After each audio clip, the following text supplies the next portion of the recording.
ನಮಸ್ಕಾರ. ಇದು Venkatesh case 8/10/25 FIR ಆಗಿದ್ದರು.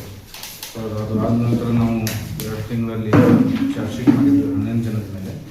ಸೊ ಆ ಪ್ರಯುಕ್ತ ಇವತ್ತು ಪ್ರಮಾಣ ಇದು ಶಿಕ್ಷೆ ಪ್ರಮಾಣ ಇವತ್ತು ಅನೌನ್ಸ್ ಮಾಡಿದ್ದಾರೆ. ನಾವು ಕೂಡ ಕೋರ್ಟಲ್ಲಿ ಪ್ರೆಸೆಂಟ್ ಇದ್ದೆ.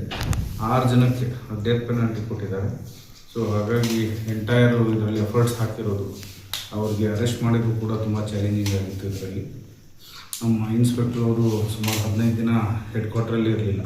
ಆಮೇಲೆ ನಮ್ಮ DSP ಅವರು ವಿಟ್ನೆಸ್ಗಳಿಗೆ ಕರೆದು ಅವರಿಗೆ ಹೋಗೋಕ್ಕಿಂತ ಮುಂಚೆ ವಿಟ್ನೆಸ್ ಏನು ಹೇಳಬೇಕು, ಅವ್ರು ಏನು ಕೊಟ್ಟಿದ್ದಾರೆ ಅಂತ ಹೇಳೋದ್ರ ಬಗ್ಗೆ ಎಲ್ಲ ಪ್ರೊಸೀಜರಲ್ ವೈಸ್ ಎಲ್ಲ ಫಾಲೋ ಮಾಡಿಬಿಟ್ಟು ಒಂದು ಜಸ್ಟಿಸ್ ಸಿಗೋರಿಗೆ ಒಂದು ನ್ಯಾಯ ಕೊಟ್ಟಿದ್ದಾರೆ. ಸೊ ಆ ಪ್ರಯುಕ್ತ ನಾವು ಒಂದು ಪ್ರಕರಣಕ್ಕೆ ನ್ಯಾಯ ಸಿಕ್ಕಿದೆ ಅಂತ ಹೇಳಿ ನಾನು ಈ ಸಂದರ್ಭದಲ್ಲಿ ಹೇಳ್ತೀನಿ. ಸರ್, ಹಳೆ ದಿವಸ ಏನು ಸರ್ ಮಾರುತಿ ಕೊಲೆಗೆ ಇವರು ಚರ್ಚೆಗಿದ್ದಾರೆ ಏನು ಸರ್ ಕಾರಣ? ಇದು ಮುಂಚೆ ನಾವು ಹೇಳ್ದಂಗೆ ಮುಂಚೆ ಒಂದೇ ಗ್ರೂಪಲ್ಲಿ ಇದ್ದಿದ್ದು. ಸೊ ಆಮೇಲೆ ಆ ಪ್ರಯುಕ್ತ ಅವರು ಅದರಲ್ಲಿ ವೈಷಮ್ಯ, ಸೊ ಬೇರೆ ಬೇರೆ ಗ್ರೂಪಾಗಿ ಅದ್ರ ಮೇಲೆ ಪ್ರಕರಣ ಕೂಡ ತುಂಬ ಇತ್ತು.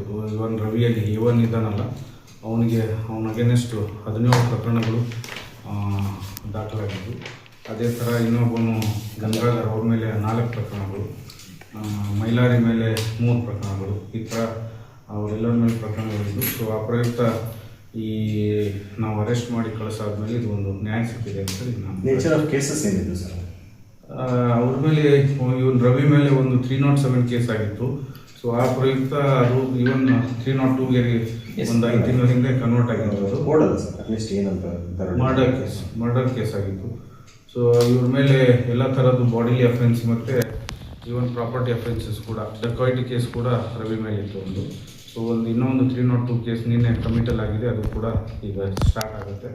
ಸೊ ಒಟ್ಟಾರೆಯಾಗಿ ಇವರು 6 ಜನಕ್ಕೆ ಡೆತ್ ಪೆನಾಲ್ಟಿ ಕೊಟ್ಟಿದ್ದಾರೆ. ಸೊ ಜಸ್ಟಿಸ್ ಸಿಕ್ಕಿದೆ ಅಂತ ಹೇಳಿ. ಸರ್, ರವಿ ಅವರು ಮತ್ತೆ ಕೋರ್ಟಿಗೆ ಬರೋಕಾರ ಅಂದ್ರೆ ಕೈ ಮಾಡೋದಾಗಲಿ ವೈರಲ್ ಮಾಡಿದ್ರು, ಆಮೇಲೆ ಮೀಸಲಿರುವುದು ಅದು ಕೂಡ ಇವತ್ತು ಜಡ್ಜ್ಮೆಂಟ್ ಕೊಡಬೇಕಾದ್ರೆ ನಾನು ಕೋರ್ಟಲ್ಲಿದ್ದೆ. ಅದು ಕೂಡ ಭಾಳ ಸೂಕ್ಷ್ಮವಾಗಿ ಕೋರ್ಟ್ ಗಮನಿಸಿದೆ. ಅವರು ಬರಬೇಕಾದ್ರೆ ಕೈ ಮಾಡ್ಕೊಂಡು ಬರೋದು, ಮೀಸಿ ತಿರ್ಕೊಂಡು ಬರೋದು, ಆಮೇಲೆ ಸೋಷಿಯಲ್ ಮೀಡಿಯಲ್ಲಿ ಎಲ್ಲ ಇದು ಮಾಡ್ತಾ ಇರೋದು, ಇದು ಸೂಕ್ಷ್ಮವಾಗಿ ಅವರು ಗಮನ ಹರಿಸಿ ಅವ್ರ ಬಿಹೇವಿಯರ್ ಕೂಡ ಇದರಲ್ಲಿ ತೋರಿಸುತ್ತೆ ಅಂತ ಹೇಳಿಬಿಟ್ಟು ಅವರು ಜಡ್ಜ್ಮೆಂಟಲ್ಲಿ ಕೂಡ ತಂದಿದ್ದಾರೆ. ಸೊ ನಮ್ಗೆ ಇನ್ನೂ ಜಡ್ಜ್ಮೆಂಟ್ ಕಾಪಿ ಕೈಯಲ್ಲಿ ಸಿಕ್ಕಿಲ್ಲ. ಯಾರ್ಯಾರಿಗೆ ಇದರ ಜಡ್ಜ್ಮೆಂಟ್ ಸಿಕ್ಕಿದೆ ಅಂತ ನಾವು ಓದ್ಬಿಟ್ಟು ಮುಂದೆ ಹೇಳ್ತೀನಿ. ಒಟ್ಟಾರೆಯಾಗಿ ನಮ್ಮ ಆಫೀಸರ್ಸು, ಜುಡಿಷಿಯರಿ ಮತ್ತು ಪರ್ಟಿಕ್ಯುಲರ್ಲಿ PP ಅವರು ತುಂಬ, ನಮ್ಮ DSP ಅವರು, ಇನ್ಸ್ಪೆಕ್ಟರ್ ತುಂಬ ಎಫರ್ಟ್ಸ್ ಮಾಡಿದ್ದಕ್ಕೆ ಒಂದು ಜಸ್ಟಿಸ್ ಸಿಕ್ಕಿದೆ ಅಂತ ಹೇಳಕ್ಕೆ ಇಷ್ಟಪಡ್ತೀನಿ. ಸರ್, ಇನ್ನು ಮಾರುತಿ ಅವರು ಕೂಡ ತುಂಬ ಎಫರ್ಟ್ಸ್ ಹಾಕಿದ್ದಾರೆ. ಸರ್, ಮಾರುತಿ ಹುಡುಗನ ಮೇಲೆ ಕಲ್ಲೆ ತೆಗೆದು ಆ ಪ್ರಕರಣದಲ್ಲಿ ರವಿ ಕೂಡ ಅವರು ಇದ್ರು, ಅದು ಇನ್ನೂ ಪೆಂಡಿಂಗ್ ಇದೆ ಸರ್. ಈಗ ಅದೇ ಕಮಿಟ್ ಆಗಿದೆ, ಅದು ಈಗ ಟ್ರಯಲ್ ಸ್ಟಾರ್ಟ್ ಆಗುತ್ತೆ. ಟ್ರಯಲ್ ಸ್ಟಾರ್ಟ್ ಆಗಿದ್ದಾರೆ. ಅದರಲ್ಲಿ ಒಬ್ಬನು ಸಿಕ್ಕಿರಲಿಲ್ಲ. ಸೊ ಲಾಸ್ಟ್ ವೀಕ್ ಅವ್ನು ಸಿಕ್ಕಿದ್ದಾನೆ, ಅರೆಸ್ಟ್ ಮಾಡಿದ್ದಾನೆ, ಕಮಿಟ್ ಆಗಿದೆ ಈಗ. ಸೊ ಈಗ ಅದು ಕೂಡ ಟ್ರಯಲ್ ಸ್ಟಾರ್ಟ್ ಆಗುತ್ತೆ. Thank you.